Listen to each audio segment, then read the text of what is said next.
بسم اللہ الرحمن الرحیم۔ السلام علیکم ورحمۃ اللہ وبرکاتہ۔ رب اشرح لی صدری ویسر لی امری واحلل عقدۃ من لسانی یفقہوا قولی۔ ترجمہ قرآن مجید کا سلسلہ آگے بڑھاتے ہوئے آج ہم سورہ توبہ کی آیت نمبر 70 سے 72 تک کا ترجمہ پڑھیں گے۔ آیت نمبر 70۔ کیا انہیں اپنے سے پہلے لوگوں کی خبریں نہیں پہنچیں؟ قوم نوح اور قوم عاد اور قوم سمود اور قوم ابراہیم اور اہل مدین اور اہل مؤتفقات، الٹی ہوئی بستیوں کے رہنے والوں کی۔ ان کے پاس ان کے پیغمبر دلیلیں لے کر پہنچے۔ اللہ تعالیٰ ایسا نہ تھا کہ ان پر ظلم کرتا، بلکہ انہوں نے خود ہی اپنے اوپر ظلم کیا۔ اس آیت کریمہ میں ان 6 قوموں کا حوالہ دیا گیا ہے جن کا مسکن ملک شام رہا ہے۔ یہ بلاد عرب کے قریب ہے۔ ان قوموں کا تذکرہ اس لیے بھی کیا گیا کہ مشرکین مکہ جب تجارت کے لیے ملک شام جایا کرتے تھے تو انہی بستیوں سے گزر ہوتا تھا، اور ان کی کچھ باتیں شاید آباء و اجداد سے سن رکھی تھیں۔ قوم نوح جو پانی کے طوفان میں غرق کر دی گئی۔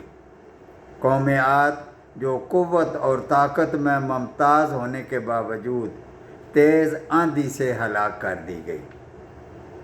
قوم سمود جسے آسمانی چیخ سے ہلاک کیا گیا۔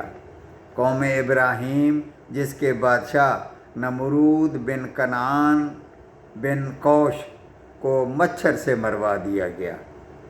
اصحاب مدین حضرت شعیب علیہ السلام کی قوم جنہیں چیخ، زلزلے اور بادلوں کے سائے کے عذاب سے ہلاک کیا گیا۔ اور اہل مؤتفقات سے مراد قوم لوط ہے، جن کی بستی کا نام سدوم تھا۔